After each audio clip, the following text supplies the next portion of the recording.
في إدارة الأعمال المنافس الأكبر دايما بيمثل تهديد مرعب، لكن في عالم الماركتينج أوقات حجب المنافس بيكون هو تذكرتك للنجاح.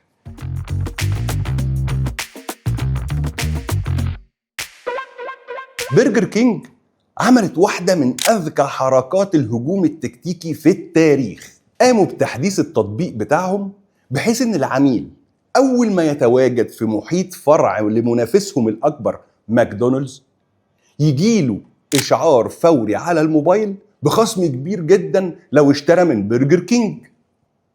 الحركة دي خلت فروع ماكدونالدز الشهيرة وكأنها لوحات إعلانية ببلاش لصالح برجر كينج، والدنيا كلها اتكلمت عن هذا الذكاء.